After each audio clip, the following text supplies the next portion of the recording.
الحمد لله وحده والصلاة والسلام على من لا نبي بعد أما بعد السلام علیکم ورحمۃ اللہ وبرکاتہ۔ الحمدللہ ہر ہفتہ جمعہ کے بعد جیسے ہم جمعہ کی نماز پڑھنے کے بعد مدینہ منورہ، سعودی عربیہ، قطر اور انڈیا میں تو بہت پہلے ہی جمعہ ہو چکی ہے۔ کہنے کا مقصد یہ ہے کہ جمعہ کے بعد ہر جمعہ کو فضیلت الشیخ شمیم احمد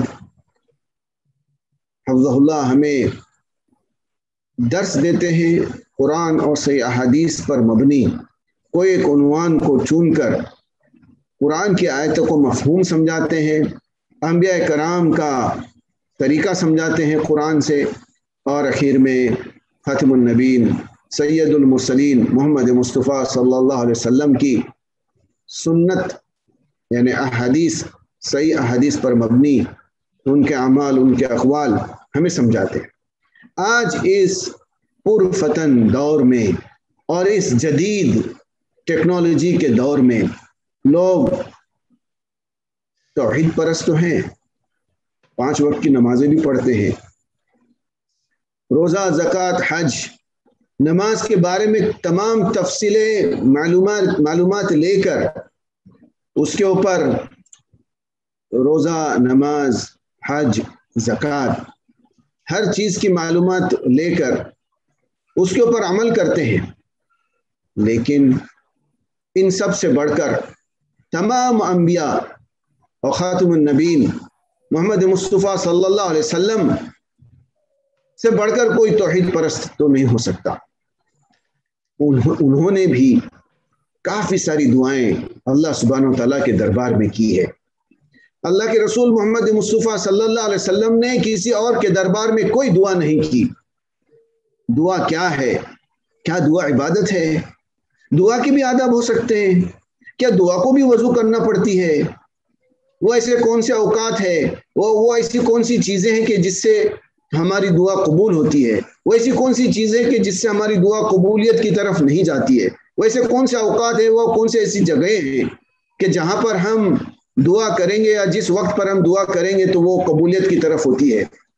تو آئیے آج میں سمجھتا ہوں دعا کے باب میں یہ پہلا باب ہوگا کہ دعا کے آداب، اور اس کے بعد میں بھی بہت ساری چیزیں ہوں گی کہ آج ہم ہر دعا کے اختتام پر یا بیچ میں غیر شرعی وسیلہ اپناتے ہیں۔ کیا کوئی وسیلہ بھی ہوتا ہے دعا کے معاملے میں؟ تو آئیے آج دعا کے آداب کے اس درس میں ہم انشاءاللہ العزیز فضیلت الشیخ شمیم احمد خلیل حفظہ اللہ سے ان تمام باتوں پر سیر حاصل تفصیل وار انشاءاللہ درس سنتے ہیں۔ تفضل شیخ۔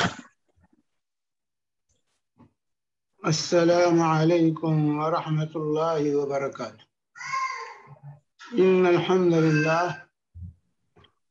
نحمده ونستعینه ونستغفره ونعوذ باللہ من شرور انفسنا ومن سیئات اعمالنا، من يهد الله فلا مضل له ومن يضلله فلا هادي له، وأشهد أن لا إله إلا الله وحده لا شريك له، وأشهد أن محمدا عبده ورسوله، أما بعد فإن خير الحديث كتاب الله، وخير الهدي هدي محمد صلى الله عليه وسلم، وشر الأمور محدثاتها وكل محدثة بدعة وكل بدعة ضلالة وكل ضلالة في النار۔ رب اشرح لي صدري ويسر لي أمري واحلل عقدة من لساني يفقهوا قولي۔ اللهم صل وسلم على عبدك ونبيك محمد وعلى آله وصحبه أجمعين۔ محترم سامعین کرام، بزرگوں، دینی اور ملی بھائیوں، اسلامی ماں اور بہنوں، جیسا کہ آپ نے سنا کہ آج جس موضوع پر روشنی ڈالنے کی کوشش کی جائے گی وہ موضوع ہے آداب دعا۔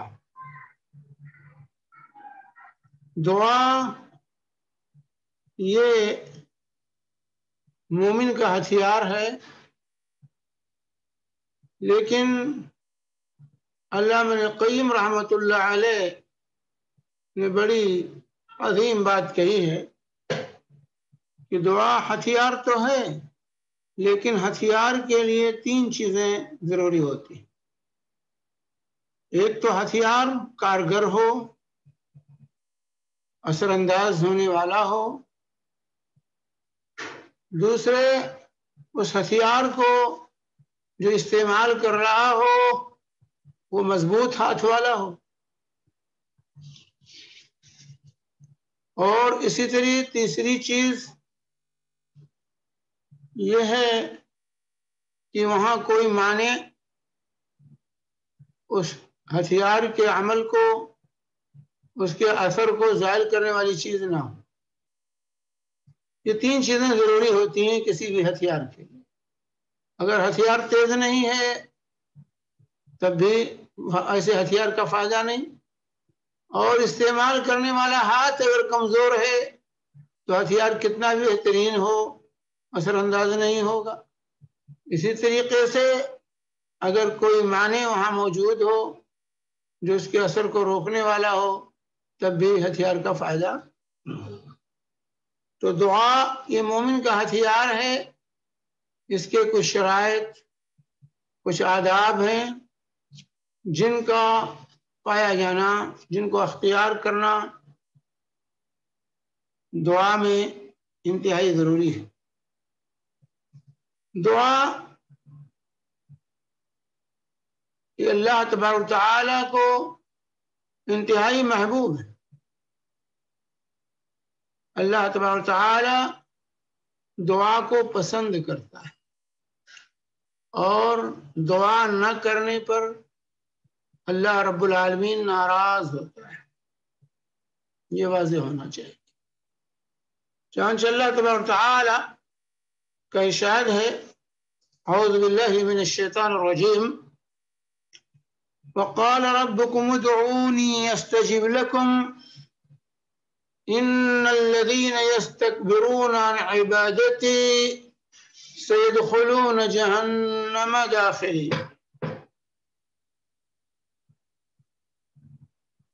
تمہارے رب کا یہ ارشاد ہے کہ تم مجھ سے دعا کرو، مانگو، میں تمہاری دعائیں قبول کروں گا،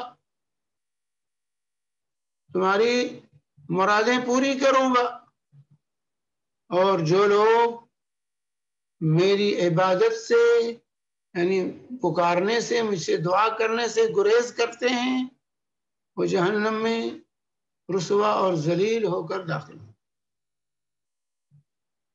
اور سیدنا ابو ہریرہ رضی اللہ تعالی عنہ کی حدیث ہے، سنن ترمذی، ابن ماجہ، مسند احمد کی، اور شیخ البانی نے اس کو صحیح قرار دیا ہے، من لم يسل اللہ یغضب علیہ، من لم يسل اللہ یغضب علیہ، جو اللہ سے سوال نہیں کرتا، اللہ کے سامنے جو ہاتھ نہیں پھیلاتا، اللہ سے جو مانگتا نہیں ہے، اللہ اس پر ناراض ہوتا ہے۔ اندازہ لگائیے دعا کس قدر اللہ کو محبوب ہے۔ دنیا میں آپ کسی سے کوئی چیز مانگیں تو عام طور سے لوگوں کو برا لگتا ہے، 1 سے 2، 2 سے 3 مرتبہ اگر ہو گیا تو پھر وہ آپ سے کنارہ کشی اختیار کرتا ہے، لیکن رب کائنات کا معاملہ اس سے بالکل برعکس۔ اللہ جس قدر آپ مانگتے ہیں اس قدر اللہ خوش ہوتا ہے۔ اللہ کو مانگنا پسند ہے کہ آپ مانگیے اس سے، آپ اس سے طلب کیجیے، اس سے اللہ تعالیٰ خوش ہوتا ہے۔ اور نہ مانگنے سے اللہ تعالیٰ ناراض ہوتا ہے. اور پھر یہی نہیں، دعا کو عبادت کی روح اور جان قرار دیا گیا. عبادت جو ہمارا مقصد وجود ہے، وما خلقت الجن والانس الا ليعبدون، کہ میں نے جناتوں اور انسانوں کو اس لیے پیدا کیا تاکہ وہ میری ہی عبادت کریں، میری توحید کا گن گائیں. یہ مقصد وجود ہے عبادت، اور عبادت کی روح اور جان دعا. چانچہ نعمان بن بشیر رضی اللہ عنہما روایت کرتے ہیں، اور یہ روایت ترمذی، ابو داؤد، ابن ماجہ کی ہے. امام البانی نے اس کو صحیح قرار دیا ہے کہ اللہ کے نبی صلی اللہ علیہ وسلم فرماتے ہیں الدعاء هو العبادہ، دعا ہی عبادت ہے، دعا ہی عبادت ہے. تو اس سے دعا کی اہمیت کا اندازہ، اس کے مقام مرتبے کا اندازہ لگائیے کہ کس قدر دعا اہم ترین عمل ہے، اور اللہ تبارک و تعالیٰ کو کس طرح محبوب. دعا ہی عبادت. تو جب دعا عبادت ہے تو دعا کس سے کریں گے؟ اللہ رب العالمین سے. اللہ کے سوا کسی سے دعا نہیں کی جائے گی. یاد رکھیں، الدعاء هو العبادہ، دعا ہی عبادت ہے. دعا ہی، کوئی بھی عبادت دعا سے خالی نہیں، چاہے زبان حال سے انسان دعا کر رہا ہو یا زبان قال سے انسان دعا کرے. اسی لیے علماء نے دعا کی دو قسمیں بیان کی ہیں. ایک ہے دعائے عبادت اور ایک ہے دعائے مسئلہ. دعائے مسئلہ جس میں بندہ زبان حال سے قال سے مانگتا ہے، سوال کرتا، اللہ یہ دے دے، یہ دے دے، یہ دے دے. اپنی زبان کھولتا ہے اور کہتا ہے اللہ یہ دے دے، یہ دے دے. لیکن دعائے عبادت جس کی کہا گیا، اس کے اندر بندہ زبان نہیں کھولتا، لیکن اللہ سے اجر و ثواب کی امید اور تمنا لے کر وہ آگے بڑھتا ہے، کام کرتا ہے. جیسے زکوٰۃ، زکوٰۃ بھی دعا ہے، گرچہ زبان سے کچھ نہیں کہتا بندہ، لیکن اس کی دل کی صدا ہی ہوتی ہے، اللہ سے طلب ہوتی ہے.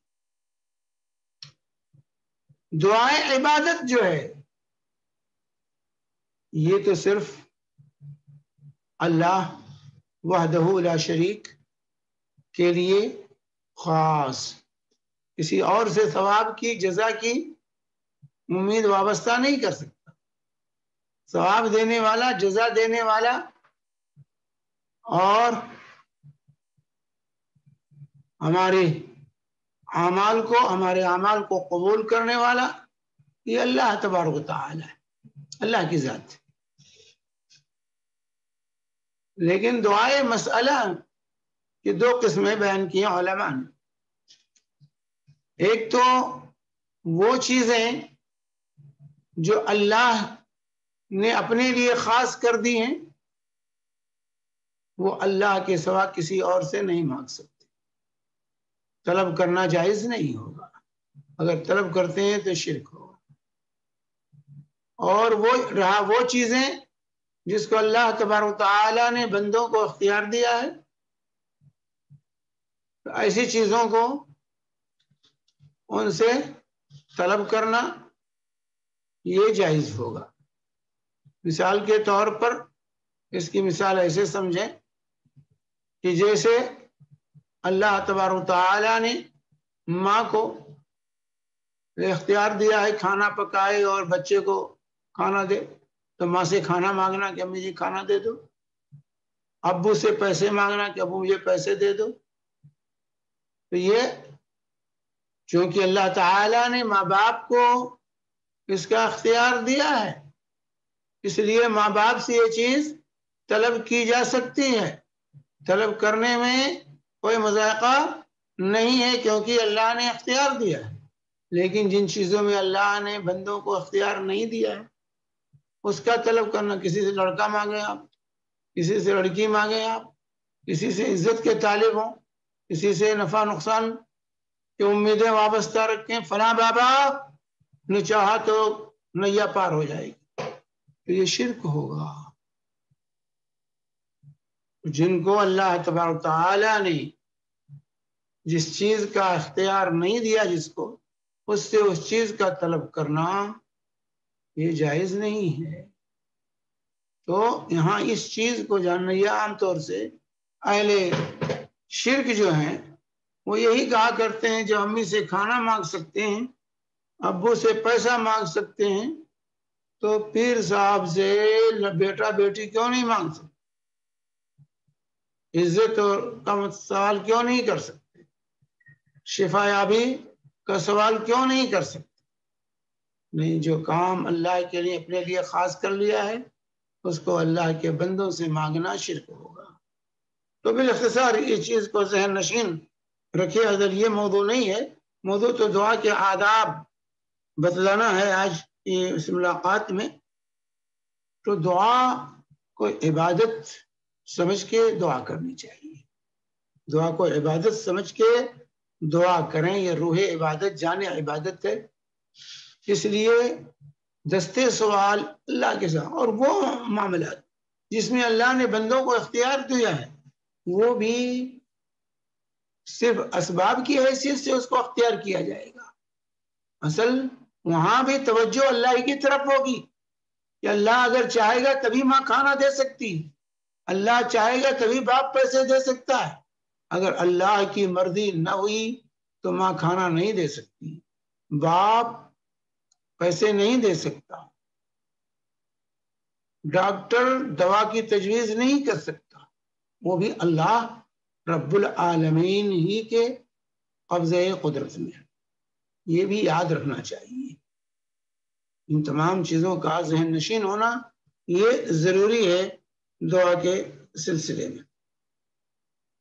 تو آئیے ہم دیکھتے ہیں کہ دعا کے آداب کیا ہیں اور دعا کے اندر کن کن چیزوں کا خیال رکھنا ایک داعی کے لیے، دعا کرنے والے کے لیے ضروری ہے۔ پہلی بات داعی کے لیے ضروری ہے کہ اس کا دل اللہ کی توحید سے لبریز ہو، ربوبیت، الوہیت، اسماء اور صفات میں توحید پر کاربند ہو ہر میدان میں، نہ تو ربوبیت میں شرک کا شائبہ ہو، نہ الوہیت میں شرک پایا جائے، نہ ہی اسماء و صفات کے اندر خلل پایا جانا چاہیے۔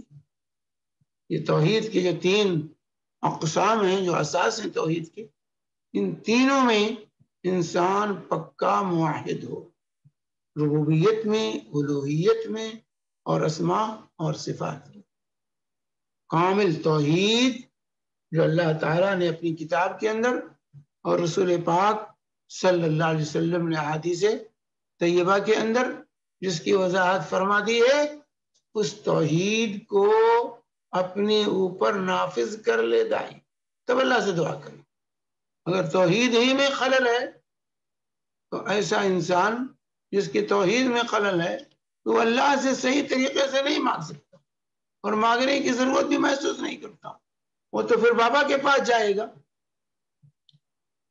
وہ تو کبھی علی حجویری سے مانگے گا، کبھی محی الدین چشتی سے مانگے گا، کبھی عبد القادر جیلانی سے مانگے گا، کبھی کسی بابا سے، کبھی کسی پیر سے، کبھی کسی فقیر سے مانگے گا، وہ دعا صحیح معنی میں کر ہی نہیں سکتا اللہ رب العالمین سے۔ تو داعی کے لیے ضروری ہے کہ اس کا دل اللہ کی توحید سے لبریز ہو اور ربوبیت، الوہیت، اسماء و صفات ان تمام ناحیوں سے اللہ رب العالمین کو وحدہ لا شریک سمجھتا ہو، اللہ کے ساتھ کسی کو کسی حیثیت سے بھی شریک نہ جانتا۔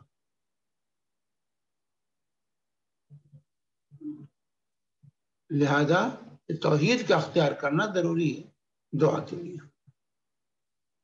اور قبولیت دعا کی بنیادی شرائط میں سے یہ ہے کہ اطاعت، اللہ کی اطاعت اور ترک معصیت. اللہ کا اطاعت شعار بن جائے بندہ، اور گناہ اور معصیت کے کاموں سے باز آ جائے، شرکیات کفریات سے تائب ہو جائے. تب اللہ سے دعا کرے، تب دعا کی لذت اسے ملے. اللہ تعالیٰ کا ارشاد ہے وَإِذَا سَأَلَكَ عِبَادِي أَنِّي فَإِنِّي قَرِيبٌ أُجِيبُ دَعْوَةَ الدَّاعِ إِذَا دَعَانِ فَلْيَسْتَجِيبُوا لِي وَلْيُؤْمِنُوا بِي لَعَلَّهُمْ يَرْشُدُونَ. سورہ بقرہ کی آیت ہے کہ جب میرے بندے میرے بارے میں آپ سے سوال کریں تو میں بہت ہی قریب ہوں، تو میں بہت ہی قریب ہوں ہر پکارنے والے کی پکار کو. جب وہ کبھی وہ مجھے پکارے تو قبول کرتا ہوں، جب کبھی وہ پکارے میں اسے قبول کرتا ہوں. اس لیے لوگوں کو بھی چاہیے تو میری بات مان لیا کریں اور مجھ پر ایمان رکھیں، یہی ان کے بھلائی کا باعث ہے. اس آیت کریمہ میں قابل غور بات ہے کہ جب رسول پاک صلی اللہ علیہ وسلم سے سوال کیا گیا کہ اقریب ربنا فنناجی ام بعید ربنا فننادی، اللہ کے نبی صلی اللہ علیہ وسلم فرمائیے کیا ہمارا رب قریب ہے یہاں کی ہم اس سے سرگوشی کریں، چپکے دعائیں کریں، آہستہ کریں، یا ہمارا رب دور ہے کہ ہم اسے بلند آواز سے ندا دیں اور پکار کر دعا کریں.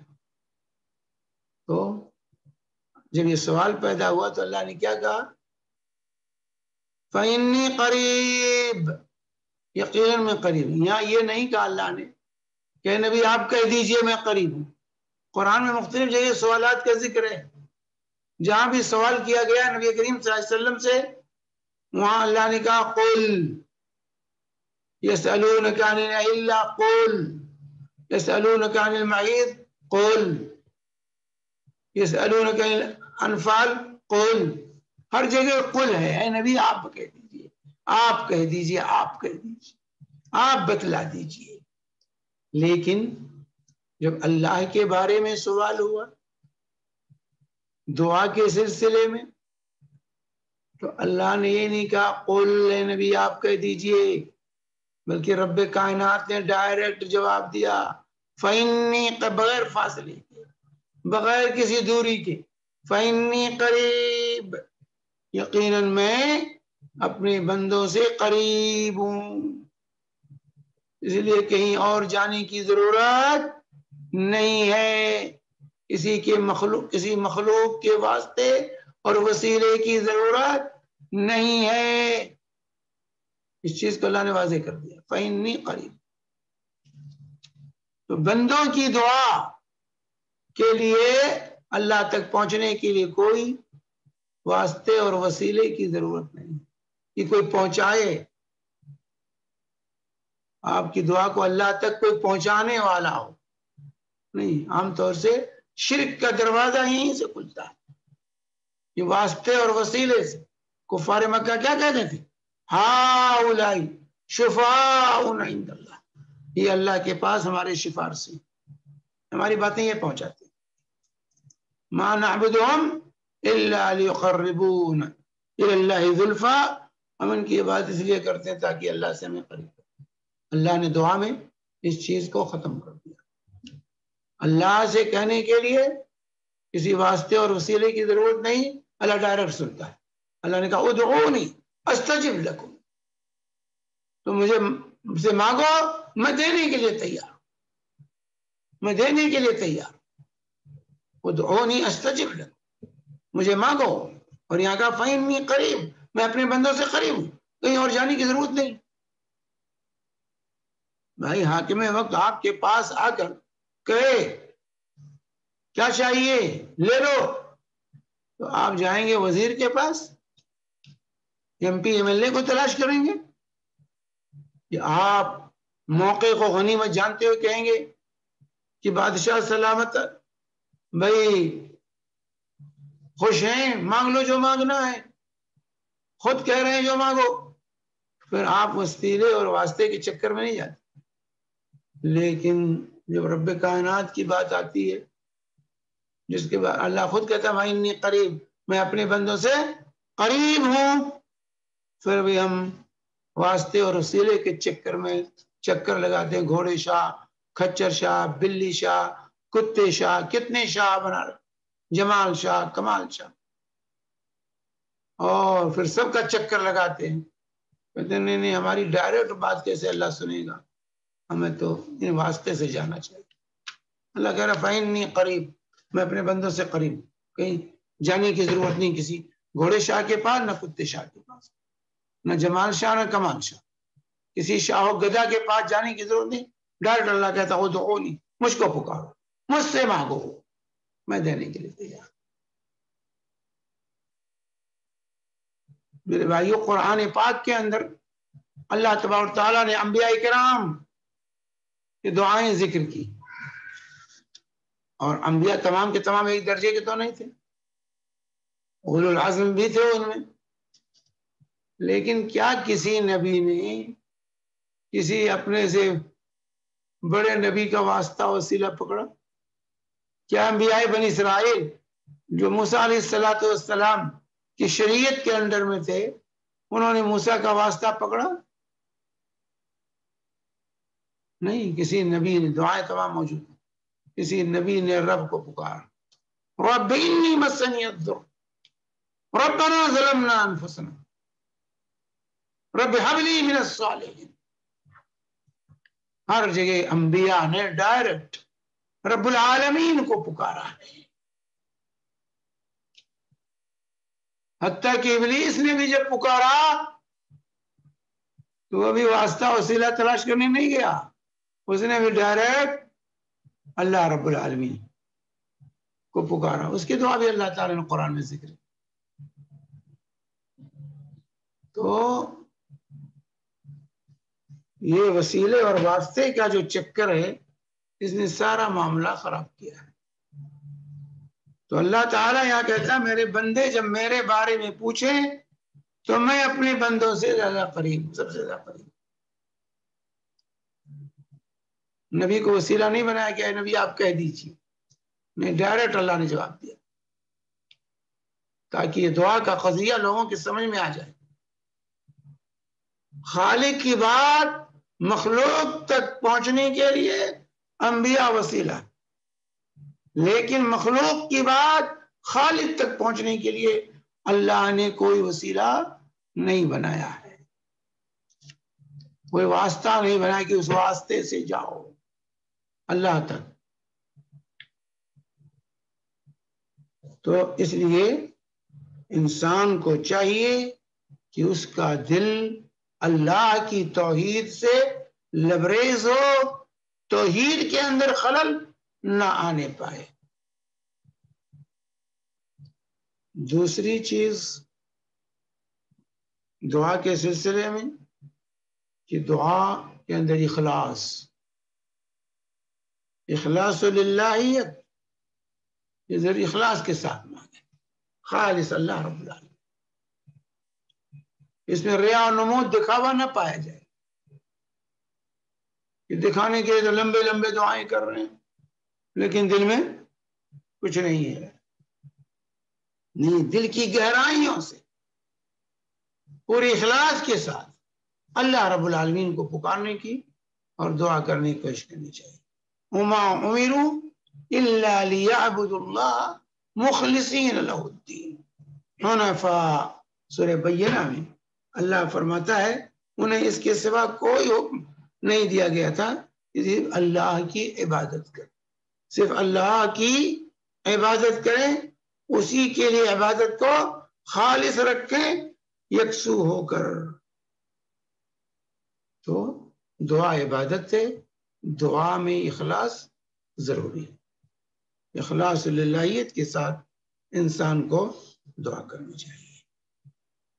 تو دعا کی قبولیت اخلاص کے ساتھ خاص ہے۔ اگر آپ مخلص ہیں تب تو دعا قبول ہوگی، لیکن اگر آپ کی اخلاص میں کمی ہے، ریا اور نمود دکھاوا پایا جا رہا ہے، تو پھر دعا نہیں قبول ہوگی۔ اخلاص، اپنی دعاؤں میں ہمیں اخلاص پیدا کرنا چاہیے، دکھاوا نہ ہو کہ لوگوں کے سامنے، حرم کے سامنے جاتے ہیں ہاتھ پھیلا کر کے جو ہے سیلفی لیتے ہیں، پھر بھیجتے ہیں کہ دیکھو میں دعا کر رہا ہوں۔ یہ اپنی عبادت کو برباد کرنا ہے، یہ اپنی عبادت کو برباد کرنا ہے۔ احرام پہن کر کپڑے ہاتھ اٹھا کر پھر جو ہے سیلفی لے کر لوگوں کو بھیجا جا رہا ہے، ساری عبادت برباد، حج برباد، عمرہ برباد، طواف برباد۔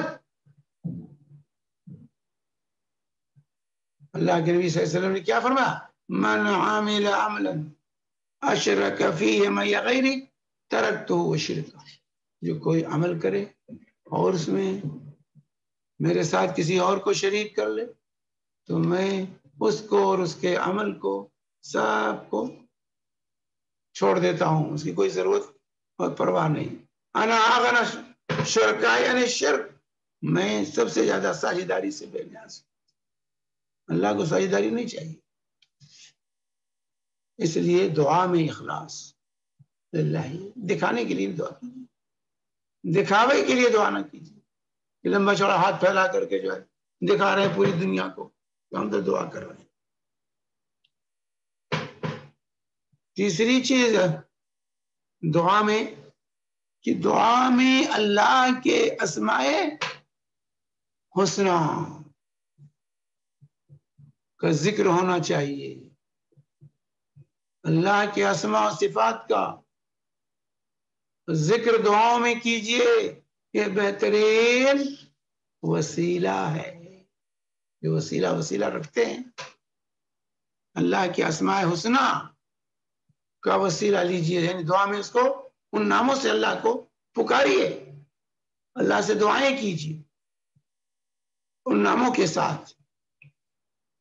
چنانچہ اللہ تعالی اللہ فرماتا ہے وَلِلَّهِ الْأَسْمَاءُ الْحُسْنَى فَادْعُوهُ بِهَا، اللہ کے اچھے نام، اللہ کے اچھے نام، اللہ کا کوئی نام برا نہیں، اللہ برے ناموں سے پاک، نہ اللہ کا نام برا نہ اللہ کی صفات بری۔ اللہ کا نام بھی حسنی ہے، اللہ کے صفات بھی حسنی ہے، اچھے درجے کمال کو پہنچے ہوئے اللہ کے اسماء۔ تو وَلِلَّهِ الْأَسْمَاءُ الْحُسْنَى، اللہ کے اچھے نام ہیں، فَادْعُوهُ بِهَا، ان ناموں سے اللہ کو پکارو، اپنی دعاؤں میں ان ناموں کو ذکر کرو۔ وَذَرُوا الَّذِينَ يُلْحِدُونَ فِي أَسْمَائِهِ، اور ایسے لوگوں سے تعلق ہی نہ رکھو جو اس کے ناموں میں الہاد اور کجی کرتے۔ یہ آیت کریمہ قابل غور، تو اپنی دعاؤں میں اولاً ہمیں اللہ کے اسماء اور صفات کو استعمال کرنا چاہیے۔ قرآن میں یہ ربنا، یہ رب اللہ کا نام ہے، ربنا تمام انبیاء کی دعاؤں میں آپ کو ربنا ملے گا، رب بھی ملے گا۔ اور اسی طریقے سے اللہ کے نبی صلی اللہ علیہ وسلم کی دعائیں حدیث کے اندر پڑھ لیں، مثال کے طور پر یا حی یا قیوم برحمتک نستغیث، اللہ کے اسماء و صفات یاد کیجئے، دعاؤں میں اس کو ذکر کیجئے۔ لیکن لوگ آج کلمہ پڑھتے ہوئے اللہ کے ناموں میں الہاد اور کجی کے شکار۔ اللہ کے ناموں میں کجی کیا ہے؟ اللہ کے ناموں میں کجی کرنا یہ ہے، الہاد یہ ہے کہ اللہ کے ناموں میں تبدیلی کر دی جائے اور اللہ کے ناموں پر اپنے دیوی دیوتاؤں کے، اپنے بزرگوں کے نام رکھ دیے، جیسے کفار لات و عزا اللہ سے لات بنا دیا اور اس عزیز سے عزا بنا دیا، منان سے منات بنا دیا، اپنے دیو دیوتاؤں کا نام اللہ کے نام پر رکھ دیا۔ اور یہی چیز آج بہت سے مسلمان کرتے ہیں۔ کسی کو داتا گنج بنا دیا، کسی کو غریب نواز بنا دیا، کسی کو غوث اعظم بنا دیا۔ حالانکہ یہ تمام اوصاف کس کے ہیں؟ تھوڑا سا ان ناموں پر غور کر لیجیے، یہ اوصاف کس کے ہیں؟ غوث کون ہے؟ داتا کون ہے؟ غریب نواز کون ہے؟ کیا یہ وہی صورت نہیں ہوئی جو کفار و مشرکین کی تھی کہ ہم نے اپنے بزرگوں کا نام اللہ کے ناموں پر رکھ دیا؟ علی اجمیری کو داتا کہہ دیا، معین الدین چشتی کو غریب نواز کر دیا، شیخ عبد القادر جیلانی کو غوث اعظم بنا دیا۔ یہ اللہ کے ناموں میں، اس کے اوصاف میں یہ الہاد ہے جس کا ہم شکار ہوئے ہیں۔ تو اللہ تعالیٰ کہتا ہے وَذَرُوا الَّذِينَ يُلْحِدُونَ فِي أَسْمَائِهِ، جو اس کے ناموں میں کجی اختیار کرتے ہیں ان سے کوئی تعلق نہ رکھو۔ یہ اللہ کے ناموں میں کجی پیدا کی گئی ہے کہ اللہ کے نام پر اس کے غلاموں کا، اس کے بندوں کا نام رکھ دیا گیا۔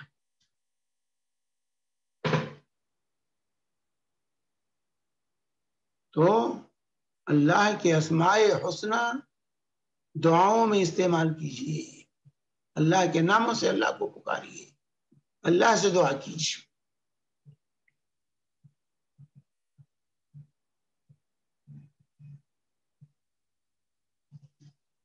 اور اسی طریقے سے اللہ کا اپنی طرف سے نام رکھ دینا، یہ بھی کجی ہے۔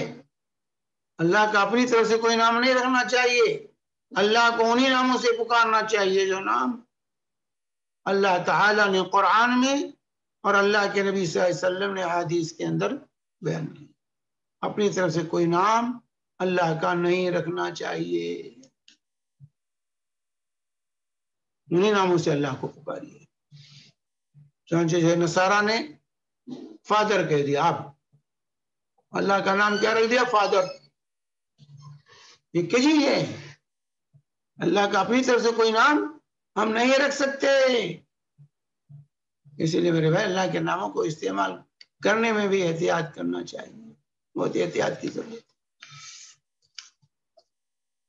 بہت احتیاط کی ضرورت ہے۔ اللہ کا اپنی طرف سے کوئی نام ہم نہ رکھیں، اس سے بچیں، انہی ناموں سے اللہ کو پکاریں جو نام قرآن و حدیث میں اللہ نے اور اللہ کے نبی نے ذکر کیا۔ اسی طرح اللہ کے ناموں میں کجی یہ بھی ہے کہ اللہ تبارک تعالی کہ جو ہے ساتھ اس کی تعویل، اس کے ناموں کی، اس کے صفات کی تعویل کی جائے، اس کو مخلوق سے تشبیہ دی جائے، اس کے الگ معنی پہنائے جائیں، یہ بھی کجی ہے اللہ کے اسماء کے اندر۔ اس سے بھی انسان کو پرہیز کرنا چاہیے، اپنی طرف سے نام نہیں رکھنا چاہیے۔ جیسے عام طور سے تعویذ گنڈا کرنے والے ایک نام اپنی تعویذوں میں لکھتے کہتے ہیں اللہ کا نام، یا بدھو یا بدھو، حالانکہ وہ جن کا نام ہے، لیکن جھوٹ بولتے ہیں اور اپنے مریدوں کہتے ہیں اللہ کا بہت محبوب نام ہے۔ یہ تو صوفیہ کا ہو جو ندے ہو کہتے ہیں اللہ کا نام۔ یہ سب الہاد ہے اللہ کے اسماء و صفات، جس کا شکار لوگ ہو رہے ہیں اور ہم کو تقدس کی نگاہ سے دیکھتے ہیں۔ صوفی صاحب کہہ دو کسی کو بہت خوش ہوتا ہے۔ صوفیہ نے تو اسلام کا جنازہ نکال دیا، بربادی انہی کے راستے سے آئی۔ کہتے ہیں جو ہے صوفیہ نے اسلام پر، صوفیہ نے اسلام برباد کیا۔ کہتے ہیں ہندوستان میں تو صوفیہ نے اسلام لے کے گئے، صوفیہ اسلام لے کر نہیں گئے تھے، صوفیہ گمراہی لے کے گئے تھے۔ اسلام لے کر مجاہدین گئے تھے، مجاہدین نے لوگوں کو مسلمان بنایا اور صوفیہ نے جا کر ان کے عقیدے کو برباد کیا۔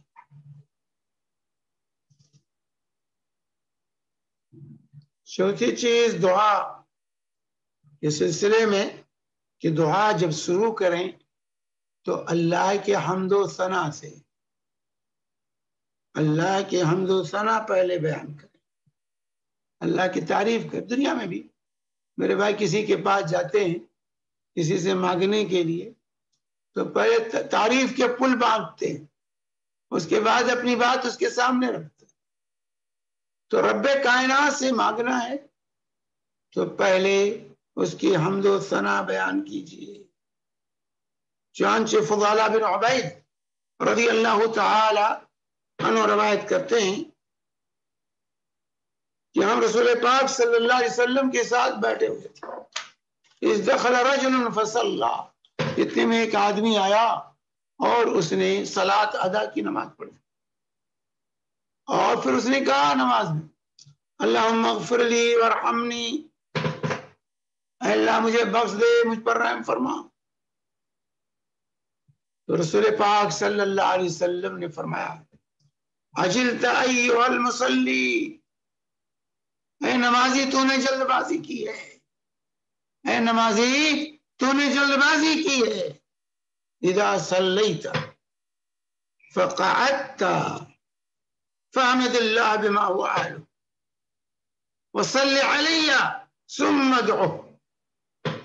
دیکھو جب تم نماز پڑھو اور قاعدے میں بیٹھو تو پہلے اللہ کی حمد و ثنا بیان کرو جس کا وہ اہل ہے، پھر مجھ پر درود بھیجو، صلاۃ بھیجو، پھر دعا کرو، جیسے التحیات میں سکھایا گیا التحیات للہ والصلوات والطیبات، اللہ کی حمد و ثنا، پھر اس کے بعد درود اللہم صلی علی محمد وعلی آل محمد، اس کے بعد پھر دعا ہے۔ ترتیب اللہ کے نبی صلی اللہ علیہ وسلم نے قاعدے کے اندر التحیات کے اندر سکھائی۔ تو یہ اللہ کے نبی نے فرمایا کہ تو نے جلد بازی کی ہے نمازی، کہ فوراً دعا کرنے لگا، نہ اللہ کی حمد و ثنا بیان کی، نہ نبی پر درود بھیجا۔ تو جب تم نماز پڑھو اور قاعدے میں بیٹھو تو پہلے اللہ کی حمد و ثنا بیان کرو اور پھر مجھ پر درود بھیجو، پھر دعا کرو۔ یہ سنن ترمذی کی روایت ہے۔ اور دوسری روایت کے اندر الفاظ ہیں کہ جب تم میں سے صلی احدکم فلیبدأ بتحمید اللہ والثناء علیہ، تم میں سے جب بھی کوئی شخص نماز پڑھے تو پہلے میری اللہ کی حمد و ثنا بیان کرے، ثم یصلی علی النبی صلی اللہ علیہ وسلم، پھر نبی کریم صلی اللہ علیہ وسلم پر صلاۃ بھیجے، ثم لیدعو بعد بما شاء، اور اس کے بعد جو چاہے دعا کرے۔ پھر فضالہ بن عبید کہتے ہیں پھر ایک شخص آیا اور اس نے نماز پڑھی، فحمد اللہ وصلی علی النبی، اس نے اللہ کی حمد بیان کی اور نبی پر درود بھیجا، تو اللہ کے نبی صلی اللہ علیہ وسلم نے فرمایا ایھا المصلی ادعو تجب، ادعو تجب، اے نمازی تو دعا کر، اب تیری دعا قبول کی جائے۔ تو پہلے اللہ کی حمد ہو، پھر نبی پر درود ہو، اس کے بعد دعا۔ جب بھی ہم دعا کریں پہلے ہم اللہ کی حمد و ثنا بیان کریں اور اس کے بعد نبی پر درود پڑھیں اور اس کے بعد ہاتھ جو ہے پھیلائے ہوئے اللہ سے دعا کریں۔ تو دعا کے لیے اللہ کی حمد و ثنا یہ ضروری ہے۔ یہ بھی سنن ترمذی کی روایت۔ اور اسی طرح جو ہے نبی کریم صلی اللہ علیہ وسلم پر درود، یہ بھی آداب دعا میں سے ہے۔ پانچویں بات نبی پر درود بھیجنا یعنی صلاۃ بھیجنا، نبی پر صلاۃ پڑھنا، جو اللہ کے نبی صلی اللہ علیہ وسلم جس کو صلاۃ ابراہیمی کہتے ہیں، جو اللہ کے نبی صلی اللہ علیہ وسلم سے من غلط درود نہ پڑھے۔ بہت سے لوگوں نے درود گڑھ لیا، میرے بھائی درود میں بھی بڑی جو ہے گڑبڑی مچائی گئی۔ یہ 5 سورے جو آتے ہیں ہمارے یہاں، جس کو بڑے شوق سے ہم خرید کے لاتے ہیں، درود تنجینا، درود لکھی، درود ہداری، درود مقدس اور درود تاج کیا کیا نام کے جو ہے درود جو ہے لوگوں نے گڑھ لیے. یہ سب من گڑت درود اور اس کے اندر ناشائستہ الفاظ موجود ہیں. ان درودوں سے دور رہیے. اس کے گڑھنے والے عربی زبان بھی نہیں جانتے تھے, گڑھ لیا ہے لوگوں نے. اللہم صلی علی سید المذنبین, اے اللہ گنہگاروں کے سردار پر درود ہو. اللہ کے گنہگاروں کے سردار تھے, نعوذ باللہ ثم نعوذ باللہ. کے اللہ کے نبی صلی اللہ علیہ وسلم معصوم تھے. اللہم صلی علی سید العاشقین, اے اللہ درود بھیج عاشقوں کے سردار پر. اللہ کے نبی سے عاشق تھا. اللہ کی پناہ یہ اتہام ہے نبی کریم صلی اللہ علیہ وسلم پر. اللہ کے نبی اللہ کے خلیل تھے, عاشق نہیں تھے. عشق جو ہے یہ جنسی محبت کے لیے ہے. عشق کا کلمہ جنسی محبت کے لیے استعمال ہوتا ہے عربی زبان میں. کوئی بھی ڈکشنری اٹھا کے دیکھ لیجیے, لیکن اس کو دھڑلے کے ساتھ لوگ استعمال کرتے ہیں. تو بہرحال درود, وہ درود جو رسول اللہ صلی اللہ علیہ وسلم نے سکھایا امت کو, جس کو درود ابراہیمی کے نام سے یاد کیا جاتا ہے. چانچہ اللہ کے نبی صلی اللہ علیہ وسلم فرماتے ہیں کل دعاء محجوب حتی تصلی علی النبی صلی اللہ علیہ وسلم. ہر دعا لٹکی رہتی ہے, اوپر نہیں اٹھتی ہے جب تک کہ نبی کریم صلی اللہ علیہ وسلم پر صلاۃ نہ دے جائے. یہ طبرانی کی روایت ہے اوسط میں, اور البانی رحمہ اللہ نے اس کو صحیح قرار دیا. کل دعاء محجوب حتی تصلی علی النبی صلی اللہ علیہ وسلم. ہر دعا لٹکی رہتی ہے, رکی رہتی ہے, اللہ کے حضور پیش نہیں ہوتی ہے جب تک کہ نبی کریم صلی اللہ علیہ وسلم پر صلاۃ نہ بھیجا جائے. اسی طرح آداب دعا میں چھٹی چیز استقبال قبلہ. بہتر ہے, مستحب ہے کہ قبلہ رخ ہو کر دعا کریں. اسے کسی رخ بھی دعا کر سکتے ہیں, جائز, لیکن بہتر یہ ہے کہ قبلہ رخ ہو کر کے دعا کریں. دعا کرتے ہوئے قبلہ رخ ہو جائے. چانچہ عمر بن خطاب رضی اللہ تعالی عنہ کی روایت ہے کہ جب بدر کا دن ہوا, رسول پاک صلی اللہ علیہ وسلم نے مشرکین کی طرف نظر دوڑائی تو دیکھا ان کی تعداد 1000 ہے, اور جب اپنے صحابہ کی طرف نگاہ دوڑائی تو دیکھا وہ 319. فوراً فاستقبل نبی اللہ صلی اللہ علیہ وسلم القبلہ. جب یہ منظر دیکھا ہے آپ نے نگاہ دوڑائی تو فوراً آپ قبلہ رخ ہو گئے, قبلہ رخ ہو کر بیٹھ گئے. ثم مد یدیہ, پھر اپنے ہاتھ پھیلائے دونوں. فجعل یہتف بربہ, پھر اللہ سے آہوازاری کرنا شروع کر دی, دعا کرنی شروع کی. اللہم انجز لی ما وعدتنی, اے اللہ تو نے جو مجھ سے وعدہ کیا ہے آج اس وعدے کو پورا کر دے. اللہم آتی ما وعدتنی, اے اللہ تو نے جو مجھ سے وعدہ کیا ہے وہ عطا فرما دے. اللہم ان تہلک هذه العصابۃ من اہل الاسلام لا تعبد فی الارض. اے اللہ اگر یہ آج یہ گروہ, یہ مٹھی بھر گروہ مسلمانوں کا اگر ہلاک کر دیا گیا, اسے ہلاک کر دیا تو نے, تو تیری عبادت زمین میں پھر نہیں ہوگی, کیونکہ یہ آخری امت ہے, یہ امت ختم ہو جائے گی تو اللہ کی عبادت کون کرے گا. اسی لیے اللہ کے فرمایا لا تعبد فی الارض, اے اللہ پھر تیری عبادت زمین میں نہیں ہو پائے گی اگر یہ امت ختم ہو گئی. اور کہتے ہیں فما زال یاتف بربی مادًا یدیہ مستقبل القبلہ, تو برابر قبلہ رخ ہو کر کے اللہ کے نبی صلی اللہ علیہ وسلم اپنے دونوں ہاتھ پھیلائے ہوئے اللہ سے دعا کرتے رہے. حتی سقط رداء عن منکبیہ, ہے یہاں تک کہ آپ کی چادر آپ کے کندھے سے نیچے گر گئی. ہاتھ اٹھا تو چادر سرک کر نیچے گر گئی. اسی آہوزاری کے ساتھ اللہ کے نبی صلی اللہ علیہ وسلم نے بدر کے میدان میں دعا کی تھی. صحیح مسلم کی حدیث، صحیح مسلم کی روایت ہے. تو دعا کرتے ہوئے اللہ کے نبی صلی اللہ علیہ وسلم نے قبلہ رخ ہونے کا اہتمام فرمایا. اس لیے دعا کرتے ہوئے قبلہ رخ ہونا بے مستحب ہے. چنانچہ امام نووی رحمہ اللہ شرح مسلم میں فرماتے ہیں اس حدیث کی شرح میں کہ اس حدیث سے معلوم ہوا کہ دعا کے وقت استقبال قبلہ اور رفع یدین مستحب. استقبال قبلہ ہونا چاہیے اور رفع یدین ہونا چاہیے، دونوں ہاتھ اٹھنے چاہیے اللہ کے، یہ مستحب ہے. تو استقبال قبلہ کا اہتمام کیجیے دعا میں. 7ویں چیز جو ہے آداب دعا میں سے رفع یدین، جس کا ذکر ابھی آیا، ہاتھوں کو اٹھانا. رفع یدین کا مطلب ہاتھ اٹھانا. بہت سے لوگ رفع یدین کا نام سن کر جل بھن جاتے، ان کو الرجی ہو جاتی ہے رفع یدین کا نام سن کر. یہ خیر کی علامت نہیں ہے.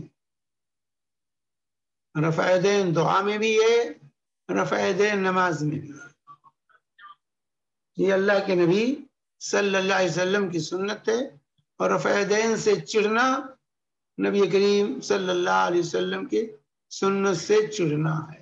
ایک مومن کبھی بھی نبی کریم صلی اللہ علیہ وسلم کی سنت سے چڑھ نہیں سکتا.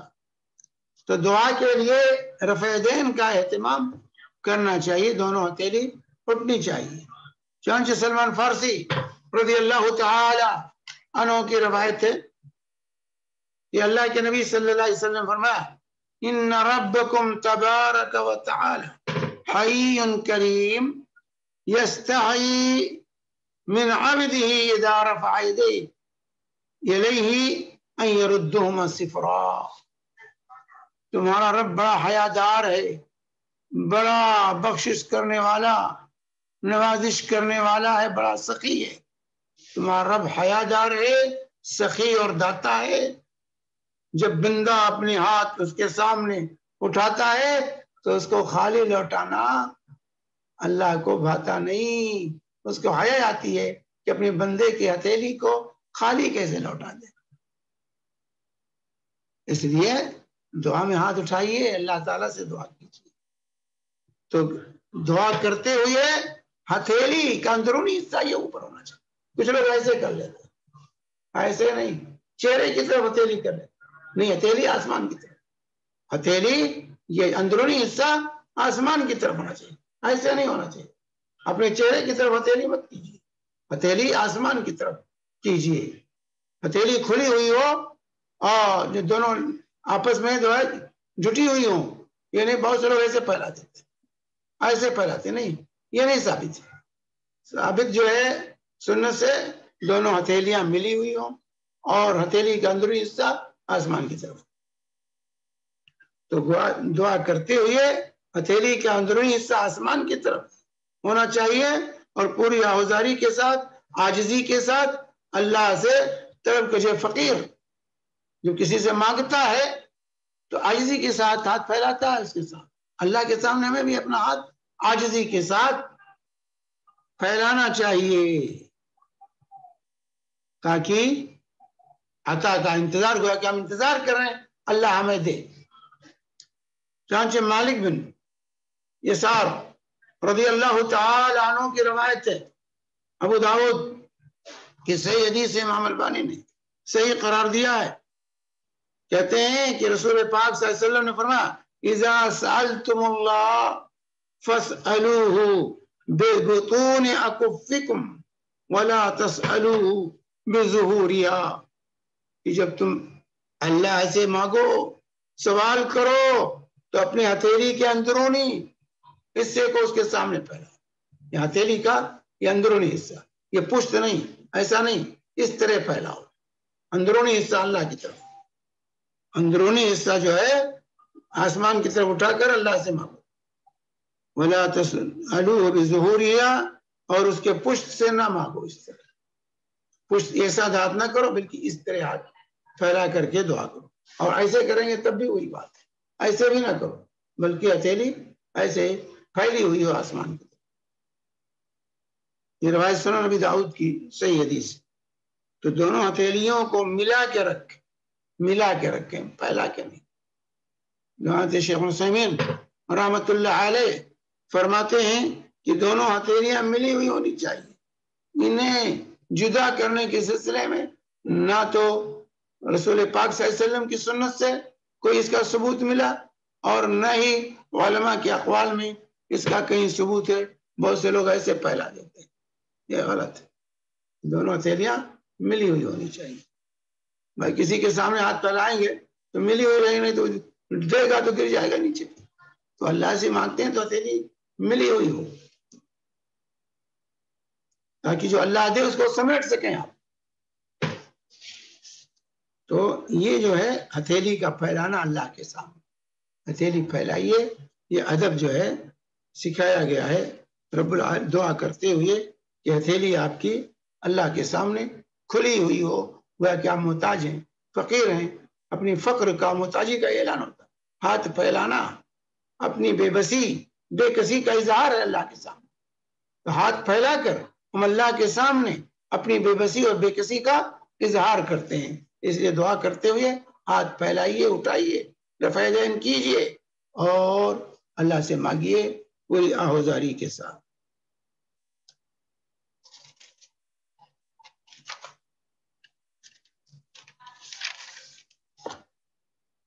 تو ہاتھ پھیلا کر اللہ تعالیٰ سے مانگیے. البتہ یہاں استسقاء میں جو ہے جب بارش کی دعا ہو تو اس وقت جو ہے یہ کیفیت صحیح مسلم کی روایت سے ثابت ہے کہ پشت آسمان کی طرف، تاکہ جو ہے حالات اشارہ اس بات کی طرف کہ اللہ تعالی حالات کو بدل دے. لیکن عام دعا میں یہی کیفیت ہونی چاہیے، ہتھیلی آسمان کی طرف، اندرونی حصہ آسمان کی طرف. آٹھواں ادب یہ ہے کہ حضور قلب کے ساتھ دعا کریں، حضور قلب کے ساتھ اور قبولیت کے یقین رکھتے ہوئے. یہ یقین ہو کہ اللہ ضرور میری دعا قبول کرے گا. چانچہ اللہ کے نبی صلی اللہ علیہ وسلم یہ نہیں کہ بتا نہیں قبول ہوتی ہے دعا کی نہیں، پہلے خود ہی اگر ڈاں ڈول ہیں تو کیا دعا قبول ہوگا. یقین ہو کہ اللہ ہماری دعا ضرور قبول کرے گا.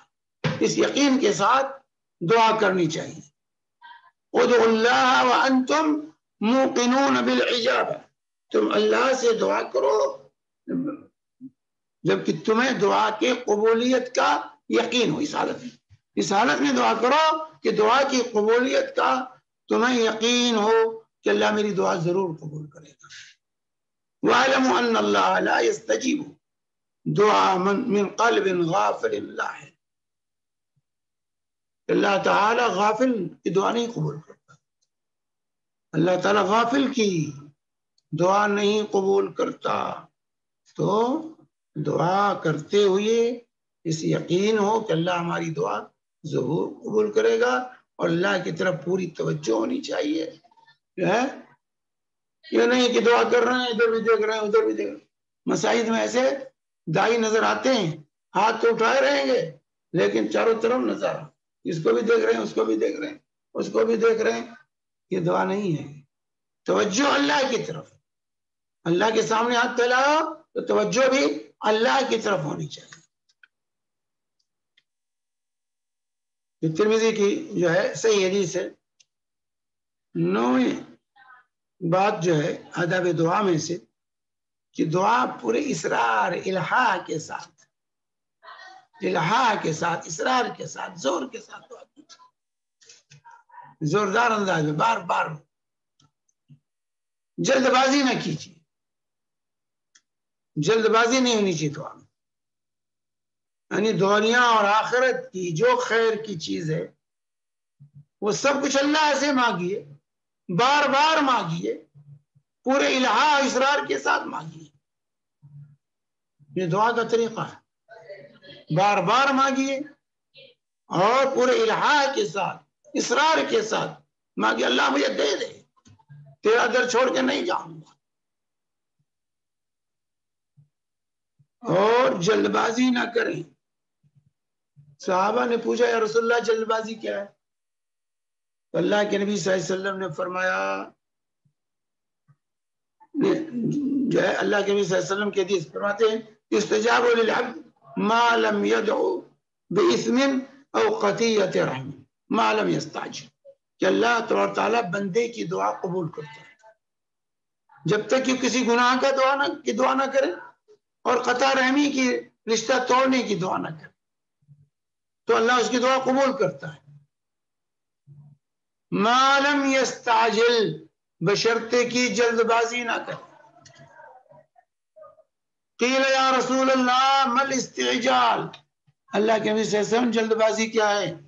تو آپ نے فرمایا کہ بندہ کہے قد دعوت فلم ارى يستجيب لي، کہ جو ہے بندہ یہ کہے کہ میں نے تو دعا کی اتنے دن سے کر رہا ہوں، اتنے دن بس لوگ کہتے ہیں بھائی برسوں سے دعا کر رہا ہوں لیکن میری دعا قبول نہیں ہوئی، یہ جلد بازی ہے. تو اللہ کی فرماتے ہیں کہ یہ جلد بازی ہے کہ بندہ کہے میں نے اتنا دعا کیا لیکن میں تو قبولیت کا نہیں مشاہدہ کر رہا ہوں، میری دعا قبول نہیں ہو رہی. فَيَتَحَسَّرُ عِنْدَ ذَلِكَ، اور پھر وہ سست پڑ جائے اور دعا کو چھوڑ دے. یہ بخاری مسلم کی متفق علیہ حدیث ہے میرے بھائی. تو دعا میں جلد بازی نہیں ہونی چاہیے کہ آج ہی مانگے آج ہی اللہ دے دے. اور یہ بھی یہاں یاد رکھے کہ دعا رد نہیں کرتا اللہ، دعا قبول کرتا ہے. اس کی قبولیت کے 3 طریقے ہوتے ہیں دعا کی، کہ جو آپ مانگتے ہیں وہی دے دیتا ہے تب تو خوش ہو جاتے ہیں میری دعا قبول ہو. لیکن دوسرا طریقہ یہ ہے کہ اللہ تعالیٰ وہ چیز نہیں دیتا کیونکہ آپ کو نہیں معلوم آپ کے حق میں بہتر کیا. اللہ بہتر جانتا ہے کہ حق میں بہتر کیا، تو آپ کے حق میں جو بہتر ہوتا ہے وہ اللہ کر دیتا ہے، وہ دیتا ہے. آپ کچھ مانگتے ہیں اللہ کچھ دیتا ہے. اللہ آپ پر کوئی بلا آنے والی ہوتی ہے اس دعا کی وجہ سے وہ بلا دور کر دیتا ہے تو دعا قبول ہوتی ہے. یا پھر اس کو ذخیرہ آخرت بنا دیتا ہے، قیامت کے دن دے گا اللہ. دنیا میں آپ کے لیے بہتر نہیں اس لیے آخرت میں دے گا اللہ. تو مومن کی دعا اللہ رد نہیں کرتا. اگر دعا کے آداب اور اس کے شرائط کا خیال کرتے ہوئے ہم دعا کرتے ہیں تو ہماری دعا رد نہیں ہوتی ہے، اللہ قبول کرتا ہے. لیکن قبولیت کے انداز اللہ کے نرالے ہیں، کبھی وہی چیز دے دیتا ہے اور کبھی اللہ تبارک و تعالی جو ہے دوسری چیز دے دیتا ہے، کوئی مصیبت ٹال دیتا ہے یا پھر اسے آخرت کے لیے ذخیرہ بنا دیتا ہے. اور 10ویں چیز یہ ہے کہ پورے عزم اور جزم کے ساتھ مانگے. یہ نہیں کہ اگر اللہ چاہے تو معاف کر دے، اللہ چاہے تو یہ چیز دے دے. نہیں، یہ نہیں. اللہ معاف کر دے مجھے، اللہ بخش دے مجھے، اللہ یہ چیز مجھے دے دے. تو جزم کے ساتھ دعا ہونی چاہیے. جیسے پاک صلی اللہ علیہ وسلم فرمایا لا یقولن احدکم اللہم اغفر لی ان شئت اللہم ارحمنی ان شئت. کوئی یہ نہ کہے دعا میں کہ اللہ اگر تو چاہے تو بخش دے دے، اگر تو چاہے تو یہ چیز مجھے دے دے، اگر تو چاہے تو مجھ پر رحم فرما دے. نہیں، یہ نہیں، یہ دعا نہ کیجیے. لیعزم المسئلہ، پورے عزم کے ساتھ جزم کے ساتھ آپ کہیے کہ اللہ مجھے یہ دے دے. فإن اللہ لا مکرہ لہ، یہ بخاری مسلم کی روایت ہے میرے بھائی. اللہ کو کوئی مجبور کرنے والا نہیں ہے کہ اگر تو چاہے تو دے دے. نہیں، اللہ کے پاس کیا ہے، کمی ہے کہ آپ کا اگر تو چاہے تو دے دے. نہیں، اللہ مجھے یہ دے دے، یہ کر دے، میری مغفرت فرما دے، مجھے کامیابی عطا کر دے. اللہ کیا کوئی کمی ہے؟ یہ دنیا والوں سے کہو بھائی چاہیے تو دے دیجیے. نہیں، اللہ رب العالمین حاکم الحاکمین مختار کل ہے، مالک الملک ہے، اس کے یہاں کوئی کمی نہیں ہے. اس لیے اللہ کے نبی صلی اللہ علیہ وسلم فرماتے ہیں ایسی دعا نہ کرنا کہ اگر اللہ تو چاہے تو دے دے. نہیں، اللہ مجھے دے دے. اس طرح دعا کیجیے، یہ کر دے۔ 12ویں چیز دعا کے سلسلے میں کہ گڑا گڑا کر آہوزاری کے ساتھ، خشوع کے ساتھ، تضرع کے ساتھ، رغبت اور رحمت کے ساتھ دعا کریں۔ چنانچہ اللہ تعالیٰ کیا فرما رہا؟ ادعوا ربکم تضرعا وخفیہ انہ لا يحب المعتدین۔ ادعوا ربکم تضرعا وخفیہ انہ لا يحب المعتدین۔ تم اپنے رب کو گڑ گڑا کر دعا کیا کرو، رب سے گڑ گڑا کر دعا کرو اور چپکے چپکے۔ واقعی اللہ ان لوگوں کو ناپسند کرتا ہے جو حد سے نکل جاتے۔ تو دعا میں حد سے نہیں نکلنا چاہیے، وہ چلا چلا کے دعا کرتے ہیں، یہ بھی حد سے تجاوز ہے۔ کیا مقفع مسجع عبارتیں کرتے ہیں، وہ بھی غلط ہے۔ تو خشوع اور خضوع کے ساتھ، آہوزاری کے ساتھ، گڑگڑا کر کے، خوف بھی اطاری ہو، اللہ کی طرف رغبت بھی ہو، خوف اور رغبت دونوں چیزیں پائی جائیں۔ چنانچہ اللہ تعالیٰ فرما رہا ہے انہم کانوا یسارعون فی الخیرات ویدعوننا رغبا ورہبا وکانوا لنا خاشعین۔ سورہ انبیاء میں انبیاء کرام کا ذکر کرتے فرما رہا ہے کہ یہ لوگ نیک کاموں کی طرف جلدی کرتے تھے اور ہمیں امید اور خوف سے پکارتے تھے۔ تو دعا میں امید بھی ہو اور خوف بھی ہو، یہ دونوں کیفیت آپ پر طاری ہونی چاہیے دعا کرتے ہوئے، اور ہمارے سامنے عاجزی کرنے والے۔ تو اس طریقے سے دعا کے اندر گڑگڑاہٹ، تضرع، خشوع، خضوع کے ساتھ امید، خوف کے عالم میں اللہ کو پکارنے کی کوشش کرنی چاہیے۔ اور اسی طرح اللہ تعالیٰ کا ارشاد ہے وَاذْكُرْ رَبَّكَ فِي نَفْسِكَ تَضَرُّعًا وَخِيفَةً دون الجہر من القول بالغدو والآصال۔ سورہ اعراف کی بھی آیت 205 نمبر کہ تم اپنے رب کو اپنے دل میں عاجزی اور خوف کے ساتھ پست آواز سے صبح و شام یاد کرتے رہو اور ان لوگوں میں سے نہ ہو جاؤ جو غفلت میں پڑے ہوئے۔ تو اللہ کو آہستہ آہستہ، بہت چلا چلا کے دعا نہیں کرنا چاہیے۔ چلانا دعا میں یہ صحیح نہیں ہے، آہستہ آہستہ دعا کیجیے اللہ تعالیٰ سے۔ فإنی قریب کہا اللہ تعالیٰ نے، میں قریب ہوں۔ جب پوچھا گیا کہ اللہ دور ہے کہ ہم زور سے پکاریں یا اللہ قریب ہے کہ ہم سرگوشی کریں، تو اللہ نے کہا فإنی قریب، میں اپنے بندوں سے قریب ہوں۔ اس لیے دعا چلا چلا کے نہیں کرنا چاہیے، پکار پکار کے نہیں کرنا چاہیے، آہستہ آہستہ دعا کرنی چاہیے، آواز پست ہونی چاہیے دعا۔ اسی طرح دعا کرتے ہوئے ایک ایک دعا 3 مرتبہ دہرانے کی کوشش کریں، ایک ایک دعا 3 مرتبہ دہرانے کی کوشش کریں۔ رسول پاک صلی اللہ علیہ وسلم کی عام عادت طیبہ تھی۔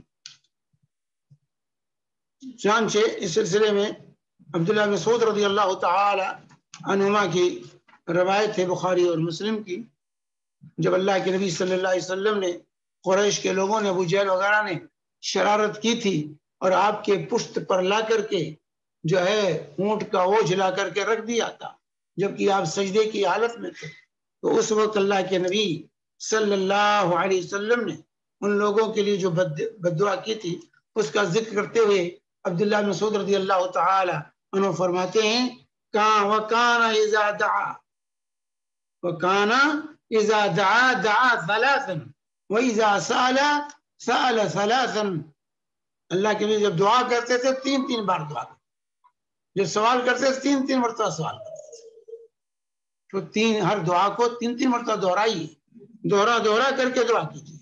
تو آپ نے دعا کیا تھا اس میں اللہم علیک بأبی جہل، یعنی کفار جو سردار وہاں موجود تھے ان 7 سرداروں کا نام لے کر اس موقع پر اللہ کے نبی صلی اللہ علیہ وسلم نے ان کے لیے بد دعا کی تھی، جنہوں نے آپ کے ساتھ یہ شرارت کی تھی کہ آپ کے پشت پر لا کر جو ہے اونٹ کا کی اجڑی جو ہے وہ گندگی لا کے ڈال دی تھی۔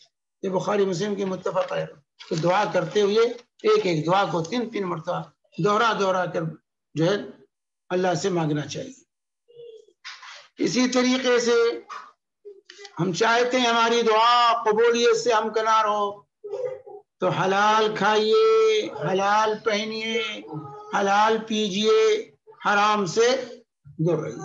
حلال کا اہتمام ضروری دعا کے آداب میں سے کہ حلال کھائیے، جو ہے اپنا کھانا پینا صحیح کیجیے، اللہ دعائیں قبول کرے گا۔ چنانچہ سلسلے میں طویل روایت جو صحیح مسلم کی ہے کہ اللہ کے نبی صلی اللہ علیہ وسلم فرماتے ہیں ان اللہ طیب لا يقبل الا طیبا، اللہ تعالیٰ پاک ہے، پاکی کو پسند کرتا ہے۔ ان اللہ امر المؤمنین بما امر به المرسلین، اللہ تعالیٰ نے مومنوں کو اسی بات کا حکم دیا ہے جس بات کا حکم اللہ نے رسولوں کو دیا ہے۔ مومنوں کو حکم، رسولوں کو حکم دیتے ہوئے فرمایا یا ایھا الرسل کلوا من الطیبات واعملوا صالحا، اے رسولوں کی جماعت پاک چیز کھاؤ اور عمل صالح کرو۔ پہلے پاک کھاؤ پھر عمل کرو تو صحیح۔ انی بما تعملون علیم، جو کچھ تم کرتے ہو اسے میں جانتا ہوں۔ اور مومنوں کو کہا یا ایھا الذین آمنوا کلوا من طیبات ما رزقناکم، اے ایمان والو تم وہ پاکیزہ روزی کھاؤ جو ہم نے تم کو دی ہے۔ تو حلال کھانے کی طرح ثم ذکر الرجل یطیل السفر اغبر عشر، پھر اللہ کے نبی صلی اللہ علیہ وسلم نے شخص کا ذکر کیا جو دور دراز سے سفر کر کے اللہ کے دربار میں پہنچتا ہے، یرفع یدیہ، اپنے دونوں ہاتھ اٹھاتا ہے، کہتا ہے یا رب کی صدا لگاتا ہے، لیکن ماکلہ حرام ومشربہ حرام وملبسہ حرام وغذی بالحرام فانا استجاب لذلک، لیکن اس کا کھانا حرام، پینا حرام، لباس حرام، اس کی پرورش مال حرام سے ہوئی ہے، تو کہاں سے اس کی دعا قبول؟ تو دعا کی قبولیت کے لیے عقل حلال، کہ آپ کا لباس بھی حلال سے ہو، کھانا بھی حلال، پینا بھی حلال، آپ کی پرورش حلال مال سے ہونی چاہیے۔ اس کا اہتمام کیجیے، اس کا اہتمام کیجیے، کھانے پینے میں حرام سے بچیے، تب دعا قبول ہوتی ہے۔ دعا کو قبول کرنا چاہتے ہیں تو حلال کی عادت ڈالیں، حرام سے بچیں، حرام سے بچنے کی کوشش کریں۔ اور جو ہے اسی طریقے سے دعا کی قبولیت کے لیے جو ہے ہمیں چاہیے کہ خوشحالی میں کثرت سے اللہ کو یاد رکھیں، خوشحالی میں دعا کریں تو اللہ تبارک و تعالیٰ بدحالی میں ہمیں یاد کرے گا۔ چنانچہ اللہ کے فرماتے ہیں تعرف الی اللہ فی الرخاء یعرفک فی الشدہ، اللہ تبارک و تعالیٰ کو خوشحالی میں یاد رکھو، اللہ تعالیٰ تنگی میں تمہیں یاد رکھے گا۔ جب خوشحالی ہو تو بھول نہ جائیں، اللہ کو یاد رکھیں، اس سے دعائیں کریں، تو جب حالات خراب ہوں گے تو اللہ کی مدد آئے گی، شامل آئے گی۔ لیکن جب تک خوشحالی ہوتی مست رہیں، کوئی اللہ کی فکر نہ، نماز کے بھی تاریخ رہیں، جب پھنس جائیں تب پھر چلائیں نہیں۔ خوشحالی میں اللہ کو یاد کیجیے، جب خوشحالی ہو تو اللہ کو یاد کیجیے، اللہ کو مت بھولیے، حلال و حرام کی تمیز کیجیے، اللہ کی شریعت کو اپنے اوپر نافذ کیجیے تاکہ اللہ کی قربت ہو، ہماری دعائیں قبول ہوں۔ اور اسی طریقے سے دعا میں جامع کلمات کا اہتمام ہونا چاہیے۔ قرآن حدیث کی مجھے دعاؤں کا انتخاب کر، جامع ربنا آتنا فی الدنیا حسنہ وفی الآخرۃ حسنہ وقنا عذاب النار، کیا رہ گیا ہے؟ پوری دنیا اور آخرت مانگ لی انسان، اے اللہ دنیا میں بھلائی دے دے، آخرت کی بھلائی بھی دے دے، اور عذاب جہنم سے بچا لے۔ اس طرح جامع دعائیں کرنی چاہیے، اس طرح جامع دعا رسول پاک صلی اللہ علیہ وسلم کی جو ہے ماثورہ دعائیں ان کو یاد کر لیجیے، جامع دعا ہے، نبی کریم صلی اللہ علیہ وسلم کی زبان اطہر سے نکلے ہوئے کلمات ہیں، ان کو یاد کرنے کی، اپنی دعاؤں میں ان دعاؤں کو استعمال کرنے کی کوشش کرنی چاہیے۔ تو جامع دعا کیجیے، جامع کلمات میں جو ہے، لیکن نہیں، ہم چاہتے ہیں لمبی دعا ہو تو خوب بڑا چڑھا کر کے آدھا گھنٹہ 1 گھنٹہ لگے رہو، ہاتھ درد کرنے لگے، نہیں، یہ اعتداء فی الدعا ہے، دعا میں اعتدال، حد سے تجاوز نہیں کرنی چاہیے، نہ تو مقفع مشجع عبارتیں استعمال ہونی چاہیے، نہ ہی جو ہے اس میں غیر جامع کلمات استعمال ہونا چاہیے۔ جامع کلمات دعا میں استعمال کریں، اور جو ہے قرآن و حدیث میں جو دعائیں موجود ہیں ان کا انتخاب یہ زیادہ بہتر، ان دعاؤں کا انتخاب کریں جو قرآن و حدیث میں اللہ اور اللہ کے رسول صلی اللہ علیہ وسلم نے ذکر کی۔ اسی طریقے سے جو ہے قبولیت کے اوقات کا اہتمام کریں، دعا کرتے ہوئے قبولیت کے اوقات کا اہتمام کریں، جو اوقات کے احادیث کے اندر نشاندہی کی گئی ہے، جیسے رات کا آخری پہر، ثلث اخیر، رات کا فجر سے پہلے کا وقت، یہ بڑا قیمتی وقت، یہ دعا کی قبولیت ہو۔ اللہ تعالیٰ آسمانی دنیا پر نزول فرماتا ہے اور ندا دیتا ہے، کوئی مانگنے والا ہے، کوئی ضرورت مند ہے، کوئی چاہنے والا، تو وہ وقت دعا کی قبولیت کا وقت، اس وقت دعا کیجیے۔ اذان و اقامت کے درمیان کا وقت جو اذان کے بعد سے لے کر اقامت تک، یہ دعا کی قبولیت کا وقت ہے، اس وقت دعا کرنے کی کوشش کیجیے، اس وقت دعا کیجیے۔ بارش ہو رہی ہے اس وقت دعا کیجیے، روزے کی حالت میں دعا کیجیے، روزے کی حالت میں دعا قبول ہوتی ہے، حالت سفر میں دعا قبول ہوتی ہے۔ اور اسی طریقے سے نماز پڑھ رہے ہیں تو سجدے میں دعا کیجیے، تشہد کے اخیر میں، سلام پھیرنے سے پہلے کا وقت، یہ دعا کی قبولیت کے اوقات، ان اوقات میں دعا کرنے کی کوشش کیجیے۔ جو قبولیت کے اوقات مختلف جو رسول پاک صلی اللہ علیہ وسلم نے بتلائے ہیں، ان اوقات میں دعا کر۔ جمعہ کے دن عصر سے لے کر مغرب تک کے وقت کو غنیمت جانیے، اس میں دعا کیجیے، یہ دعا کی قبولیت کے اوقات ہے، ان اوقات میں دعا کیجیے، اللہ تعالیٰ قبول کرے گا۔ ان اوقات کا اہتمام کرنا چاہیے۔ اس اخیر میں ایک چیز اور میں یہاں وضاحت کر دوں، دعا میں ہاتھ اٹھانے کا جو معاملہ ہے، کہ دعا اس سلسلے ہاتھ اٹھانے کے سلسلے میں 3 چیزیں یاد رکھنی چاہیے، کہ جہاں اللہ کے نبی صلی اللہ علیہ وسلم نے ہاتھ اٹھا کے دعا کی ہے، وہاں ہاتھ اٹھا کے دعا کرنا سنت، وہاں ہاتھ اٹھا کے دعا کی، جیسے جو ہے اللہ کے نبی صلی اللہ علیہ وسلم نے صفا پہ، مروہ پہ، مزدلفہ میں جو ہے ہاتھ اٹھا کے دعا کی، وہاں ہاتھ اٹھا کے دعا کرنا۔ استسقاء میں ہاتھ اٹھا کے دعا کی، استسقاء کی دعا ہاتھ اٹھا کے دعا کی، وہاں ہاتھ اٹھا کے دعا کرنا سنت، بغیر ہاتھ اٹھائے نہ دعا کیجیے، وہاں ہاتھ اٹھا کے دعا کیجیے۔ اور جہاں اللہ کے نبی صلی اللہ علیہ وسلم نے دعا کی ہے لیکن ہاتھ نہیں اٹھایا، دعا پڑھی ہے لیکن ہاتھ نہیں اٹھایا، جیسے سجدے میں، تشہد میں اللہ کے نبی صلی اللہ علیہ وسلم نے دعا کی ہے لیکن ہاتھ نہیں اٹھایا۔ یہی طریقے سے نمازوں کے بعد، فرض نمازوں کے بعد اللہ کے نبی اذکار کیے ہیں، اذکار پڑھے ہیں لیکن ہاتھ نہیں اٹھایا، تو وہاں ہاتھ نہ اٹھا کر کے دعا کرنا یہ سنت، ہاتھ اٹھائیں گے تو یہ خلاف سنت، ہاتھ نہ اٹھانا یہاں سنت۔ اور تیسری چیز یہ کہ جہاں عام دعا ہے، کوئی کسی وقت کے ساتھ، کسی گھڑی، کسی اس کے ساتھ مناسبت کے ساتھ خاص نہیں ہے، تو وہاں آداب دعا میں سے بہتر ہے، مستحب ہے کہ آپ جب مانگیں اللہ سے تو ہاتھ اٹھا کے مانگیں، کبھی بھی آپ کو دعا کرنی ہے ہاتھ اٹھائیے اور اللہ تعالیٰ سے دعا کیجیے۔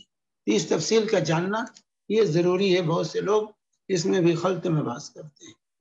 اور پھر اخیر میں ایک بات اور جو وسیلے کے میں نے ذکر کیا، کہ دعا میں اللہ کے اسماء و صفات کے وسیلے سے دعا کیجیے، قرآن بھرا ہوا ہے، ربنا جو ہے ربنا آتنا فی الدنیا حسنہ، اللہ کے اسماء کو ذکر کیجیے، اللہ کے سلسلے میں دعا ہے، یہ وسیلہ سب سے بہترین وسیلہ ہے۔ لیکن ہمارے ہاں کسی حق کا وسیلہ، کسی کے صدقے میں، کسی کے طفیل میں، یہ سب بدعت ہے، یہ بدعت ہے، اس سے پرہیز کیجیے، یہ ثابت نہیں ہے۔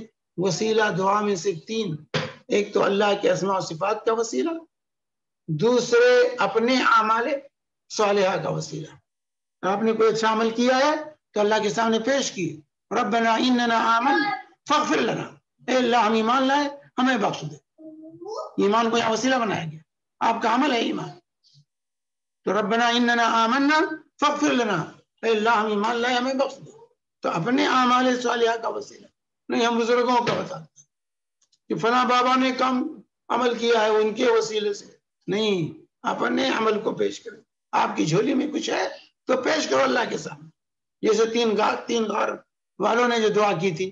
ایک نے ماں باپ کے ساتھ اس نے سلوک کیا تھا, ایک نے مزدور کے ساتھ اس نے سلوک کیا تھا, ایک نے زنا جیسی حرکت سے اپنے آپ کو اللہ کے خوف سے بچا لیا تھا, اس کو پیش کیا تھا دعا میں.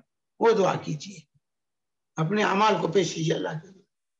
اور اسی طریقے سے کسی زندہ مسلمان بھائی کے دعا کا وسیلہ, یعنی کسی زندہ مسلمان سے آپ کہیں کہ میرے بھائی مجھے اپنی دعاؤں میں یاد رکھیں, میرے لیے دعا کر دیجئے, اور پھر آپ بھی دعا کریں اللہ میرا بھائی میرے حق میں جو دعا کر رہا ہے اسے قبول کر دے. یہ وسیلہ ہے. یہ 3 وسیلے دعا میں مشروع ہیں. اس کے علاوہ کسی کے حق کا, کسی کی ذات کا, کسی کے طفیل کا وسیلہ لینا یہ بدعی وسیلہ ہے. نہ تو رسول پاک صلی اللہ علیہ وسلم سے, نہ ہی صحابہ و تابعین سے یہ وسیلہ ثابت ہے. اس لیے اس سے دور رہنا چاہیے. دعا میں اللہ کے اسماء صفات کا وسیلہ لیجئے. سب سے بہترین وسیلہ اللہ کے اسماء صفات کہ اپنی دعاؤں میں ذکر کیجیے. یا حی یا قیوم برحمتک استغیث. اللہ تو حی و قیوم ہے, اپنے رحمت کے وسیلے سے تیرے رحمت کے واسطے سے تجھے فریاد کر رہے ہیں. تو یہ جو ہے مختصر آج کی ملاقات میں جو ہے یہ دعا کے آداب کے سلسلے میں چند باتیں آپ کے گوشے گزار کی گئی ہیں. اللہ تبارک تعالی ہم سب کو عمل کرنے کی توفیق عطا فرمائے.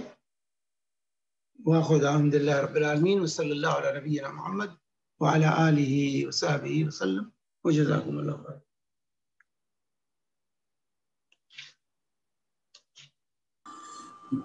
جزاک اللہ خیرا شیخ. اللہ ہمیں بھی اخلاص کے ساتھ دعا کرنے کی توفیق عطا کرے اور صرف اللہ سے مانگنے کی توفیق عطا کرے. آمین. سوالوں کا سلسلہ سٹارٹ کرتے ہیں. ہمارے پاس 20 منٹ باقی ہیں سوالات لینے کے لیے.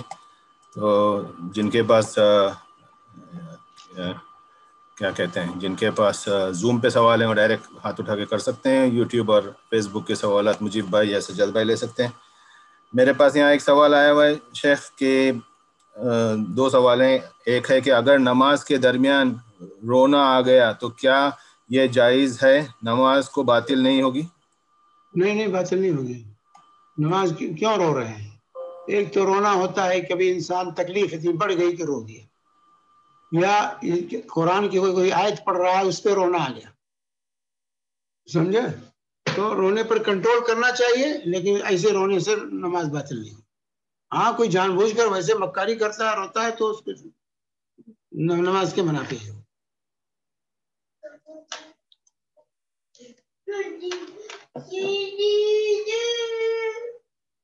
جی یہاں پہ اور دوسرا سوال ہے کہ وتر میں ہاتھ اٹھانا کب کر سکتے ہیں؟ وتر میں ہاتھ اٹھانا کب کر سکتے تھے دعا؟ ہاں دعا وتر کی دعا قنوت, دعا قنوت کر پوچھ رہے ہوں گے کہ یا پھر ہوگا کہ وتر میں ہاتھ اٹھا کر کے دعا کر سکتے ہیں کیا؟ ہاں کر سکتے ہیں. وتر میں دعائے قنوت ہاتھ اٹھا کر پڑھ سکتے ہیں. دعائے قنوت ہاتھ اٹھا کر پڑھ سکتے ہیں, کیونکہ بعض صحابہ سے ثابت ہے, عبداللہ مسعود اور دیگر صحابہ سے یہ چیز وارد ہے کہ وہ دعائے قنوت وتر میں ہاتھ اٹھاتے تھے. اس لیے ہاتھ اٹھا کے, اور دعائے قنوت نازلہ میں تو رسول پاک صلی اللہ علیہ وسلم کا معمول ہی تھا ہاتھ اٹھا کر دعا کرنا. اس لیے قنوت وتر میں بھی ہاتھ اٹھا کر دعا کی جا سکتی ہے. جی ایک دوسرا سوال ہے وہ لینے تک مطلب ہے, آپ کے سوال کر سکتے ہیں. السلام علیکم ورحمۃ اللہ وبرکاتہ. شیخ صاحب وعلیکم السلام ورحمۃ اللہ وبرکاتہ. شیخ صاحب جیسا آج جمعہ کے دن مسجد جو ٹائم پہ کھلتی اس کے پہلے کھل گئی تھی, تو اس میں دروازہ بند کر دیے تھے, تو ہم لوگ کو انٹری نہیں دیے شیخ صاحب یہاں پہ نا. تو اس کے بعد گرمی کافی تھی, تو شیخ صاحب ایسے میں ہم گرمی ہوتے بہت گرمی ہے, تو اس میں ہم گھر پہ جا کے نماز پڑھ لیں نارمل جمعہ, یا باہر گرمی میں رک کر جمعہ پڑھے؟ کیا ہوا آپ دیر سے پہنچے تھے کیا؟ نہیں میں ٹائم پہ پہنچ گیا تھا, جو ٹائم پہ جاتا ہوں وہی ٹائم پہ گیا تھا, لیکن آج شاید جلدی وہ بند کر دیا دروازہ. شیخ صاحب دروازہ بند کر دیا؟ ہاں مطلب وہ مین ڈور ہے وہ بند کر دیتے. خطبے سے پہلے بند کر دیا دروازہ؟